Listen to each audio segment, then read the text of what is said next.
তো বড় ভাই আজকে আমরা বেরিয়ে গেছি সোজা জয়চণ্ডী পাহাড়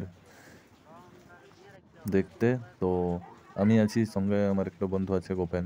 আমরা দুজনেই বেরিয়ে পড়েছি। প্রথমে মেদিনীপুর স্টেশন এলাম, এখানে এসে বাইক রেখে রূপসী বাংলা ধরে বেরিয়ে পড়েছি। তো এখান থেকে সোজা যাব আদ্রা। আদ্রাতে গিয়ে হালকা করে টিফিন করব, টিফিন নয় মানে দুপুরের খাবারটা ওখানেই খাবো হোটেলে। তারপরে ওখান থেকে কোনো একটা গাড়ি ধরে বেরিয়ে পড়বো। যাচ্ছি গড়বেতা, এখনও ঢুকিনি, তো এই মাঠটাতে যাচ্ছি। এরপরে গড়বেতা স্টেশন আছে।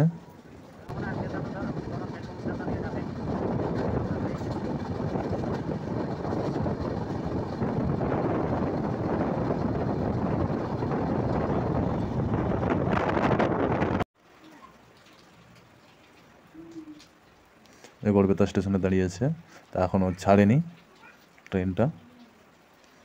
তো বন্ধুরা, হালকা হালকা বৃষ্টিও পড়ছে এই সময়, যা মানে ব্যাপক মজা ঘুরে। তো আমরা এই বর্ষার টাইমে প্রত্যেকটা জায়গায় ঘুরছি। কিছুদিন আগে মুকুটমণিপুর গেছিলাম, আজকে জয়চণ্ডী পাহাড়ের পাহাড় যাচ্ছি দেখতে। ওখানে 26শে ডিসেম্বর বেশ মেলাও হয়। তো আমরা এই সময় ফাঁকা আছি, তাই এই সময়ই যাচ্ছি।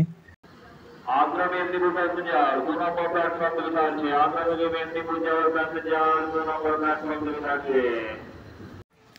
চেষ্টা করব মেলার সময় যাওয়ার। তো মন্দিরের উপর পাহাড়ের উপর আবার মন্দিরও আছে। তারপরে এখানে আদ্রা থেকে নেমে সোজা টোটো ধরে বেরিয়ে পড়েছি। ওই যে দেখো পাহাড়টা দেখাচ্ছে। তো চলো বন্ধুরা, দেখা যাক। সেখানে গিয়ে আরও ভালোভাবে দেখাচ্ছি। রাস্তার থেকে দেখাচ্ছে পরপর 3টে পাহাড় আছে, মিডিলটাতে যেটা আছে ওটাতে মন্দিরটা আছে। তো যারা আসনি অবশ্যই আসবে, খুব ভালো, বিরাট মজা।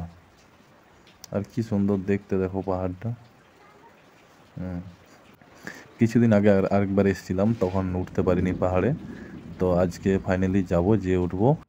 তো এই ওঠার ভিডিওটা তোমাদেরকে আমি নেক্সট ভিডিওতে দেখাবো। তো বন্ধুরা, সবাই চ্যানেলটাকে একটু সাবস্ক্রাইব করে দেবে, আর লাইক কমেন্ট অবশ্যই করবে, ভুলবে না।